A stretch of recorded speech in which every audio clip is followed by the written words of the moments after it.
Assalamualaikum warahmatullahi wabarakatuh.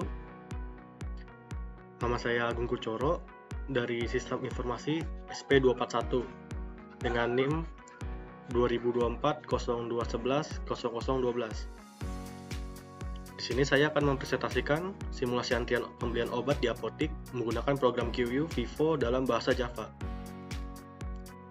Apa itu QU?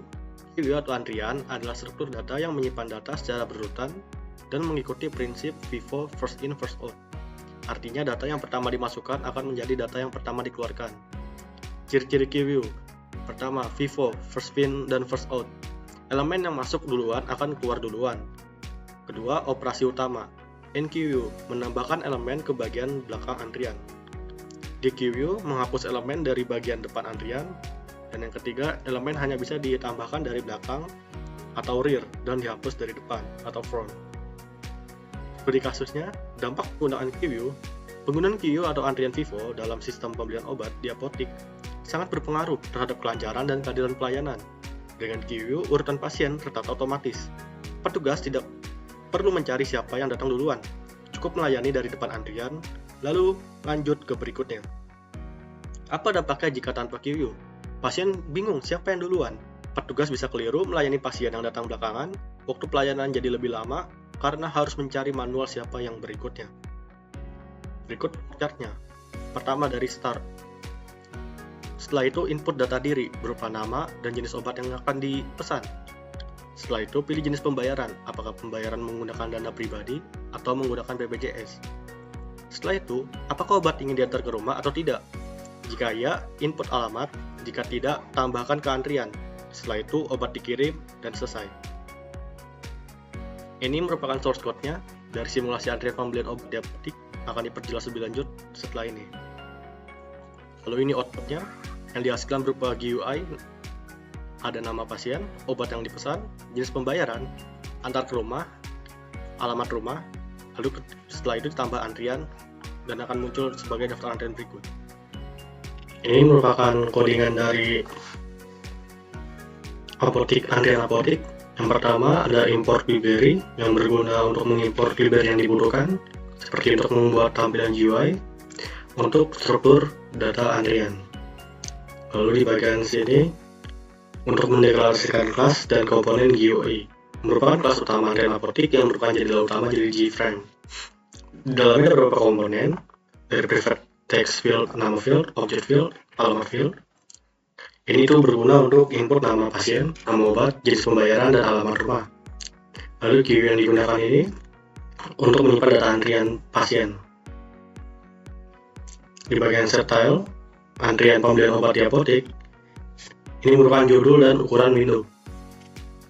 Lalu di bagian bawah sini panel input, di sini merupakan untuk ukuran GUI nanti. Di bagian input panel ini, nanti kita akan menambahkan nama pasien, lalu obat yang dipesan, jenis pembayaran, apakah pembayaran pribadi, nanti dikasih option seperti ini. Bisa BPJS atau pribadi. Lalu, apakah diantar ke rumah, nanti bisa dikasih checkbox. Jika di checklist, ini bisa diisi. Jika tidak checklist, tidak bisa diisi. Jika sudah diisi, nanti tinggal tambahkan ke antrian, nanti dia akan muncul ke bawah. Setelah itu layani pasien.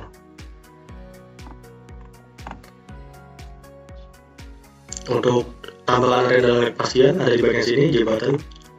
Tambahkan antrian dan layani pasien. J button ini berguna untuk menambahkan antrian nanti masuk ke bagian list, dan juga untuk bagian melayani pasien keluar dari list dari paling atas, nomor 1, 2, 3, dan seterusnya.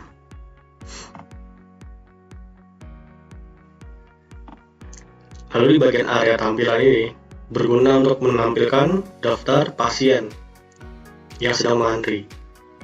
Lalu fungsi dari prefer void tambah antrian untuk mengambil data dari input, mengecek apakah nama dan obat kosong.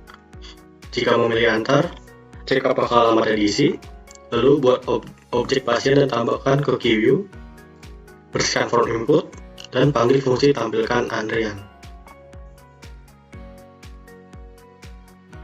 Jika namanya kosong, atau obatnya kosong, maka akan muncul seperti pop-up nama dan nomor tidak boleh kosong. Lalu di bagian chosen frame yang bawah, jika alamat rumahnya tidak diisi atau didiamkan, nanti akan muncul option alamat rumah harus diisi jika ingin diantar. Lalu di bagian ini integer nomor antrian size plus 1, itu maksudnya nanti untuk menambahkan antrian di bawah sini. Nanti ada nomor antrian menambah 4, 5, 6, 7, 8 dan seterusnya. Terus ada namanya, nama orangnya, obat, pembayaran, dan alamatnya di mana. Lalu jika tidak ada pasien dalam daftar antrian tapi dipaksa untuk melayani pasien, nanti akan muncul pop-up tidak ada pasien dalam antrian. Ini untuk melayani pasien di bagian tampilan antrian. Jika belum ada pasien tapi sudah dimunculkan, maka nanti akan muncul pop-up belum ada pasien. Harus diisi dulu nama, pembayaran, obat, dan sebagainya. Jadi tidak boleh kosong. Lalu di bagian kelas data pasien, ini merupakan kelas statis pasien untuk menyimpan data satu pasien dalam antrian. Atributnya ada nomor antrian, nama pasien, nama obat yang dipesan, pembayaran, metode pribadi atau BPJS, apakah diantar, status pengantar true atau false, alamat rumah jika diantar. Dan ini merupakan bagian konstruktor ya. Ini digunakan untuk membuat objek pasien baru. Dis nomor ini maksudnya adalah nomor antrian nilai parameter. Nomor disimpan ke variabel instant nomor milik objek. Lalu ini merupakan metodenya. Metode ini menentukan bagaimana objek pasien ditampilkan sebagai teks, lalu ditampilkan ke dalam UI-nya. Metode ini digunakan saat kita menampilkan daftar antrian di display area. Ini merupakan untuk melakukan run debug-nya. Jadi output akhirnya akan seperti ini. Contoh, saya akan menambahkan 2 pasien. Kita lakukan obatnya paracetamol. Ini uang pribadi dan rumah. Tambahkan antrian pertama saya, lalu kedua YouTube.